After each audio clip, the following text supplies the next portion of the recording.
Saudi அரேபியாவில் மீன்பிடி தொழிலில் ஈடுபட்டு வந்த குமரி மாவட்ட மீனவர்கள் மதிவழன் ஜூபைல் கடற்கரையில் சுட்டுக் கொல்லப்பட்டார். இதுகுறித்து கூடுதல் தகவல்களை நமது நாகர்கோவில் செய்தியாளர் மெர்சியிடம் கேட்கலாம்.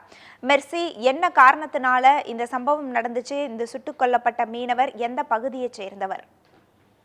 கண்டிப்பா பனிமலர். அதாவது சவுதி அரேபியால இருந்து கன்னியாகுமரி, தொலிக்கரை, ராஜாக்கமங்கலம் துறை உள்ளிட்ட குமரி மாவட்டத்துல உள்ள மீனவர்கள் 8 பேர் நேற்று நைட்டு மீன் பிடிச்சிட்டு இருந்திருக்காங்க சவுதி அரேபியா ஜுபேல் பகுதியில. இப்படி மீன் பிடிச்சிக்கிட்டு இருக்கும்போது திடீர்னு அந்த பகுதியில கடற்கொள்ளையர்கள் என்ன பண்ணாங்கன்னா, இவங்க போன அந்த போட்டை ஷூட் பண்ண ஆரம்பிச்சிட்டாங்க. ஷூட் பண்ணதுல பொலிக்கரை பகுதியை சார்ந்த மதிவாளன் அப்படிங்கிற ஒருத்தர் சம்பவ இடத்திலேயே களத்துல ஷூட் அந்த குண்டடிப்பட்டு இறந்துட்டாரு. சம்பவ இடத்துல இறந்துட்டாரு. கூட இருந்த சக மீனவர்கள் என்ன பண்ணாங்கன்னா, போட்டை ரொம்ப ஃபாஸ்டா ஓட்டிட்டு கரைக்கு கொண்டு போயிட்டாங்க. அதனால அந்த 7 மீனவர்களும் அதிர்ஷ்டவசமா உயிர் தப்புனாங்க பனிமலர். இப்ப இந்த இறந்தவரின் உடலை மீட்க என்ன மாதிரியான நடவடிக்கை எடுக்கப்பட்டிருக்கு? அவருடைய உறவினர்கள் அதற்கான முயற்சிகள்ல ஈடுபட்டிருக்காங்களா?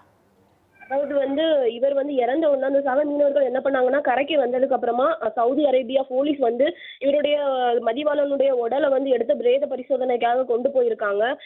அது மட்டும் இல்லாமல் உறவினர்கள் என்ன கோரிக்கை வச்சிருக்காங்கன்னா, இவங்களோட உடலை சீக்கிரமா உறவினர்களுக்கு கொடுக்கணும்னு சொல்லிட்டும், இதுக்குள்ள இறந்தவருடைய குடும்பத்துக்கு நிவாரணம் கொடுக்கணும்னு சொல்லிட்டு உறவினர்கள் கோரிக்கை வச்சிருக்காங்க. இந்த பொலிக்கரை கிராமமே ரொம்ப ஆழ்ந்த சோகத்துல இருக்கு. அது மட்டும் இல்லாமல் தமிழக அரசும் இதுக்கு நடவடிக்கை எடுக்கணும் அப்படின்னு சொல்லிட்டு உறவினர்கள் கோரிக்கை வச்சிருக்காங்க பனிமலர்.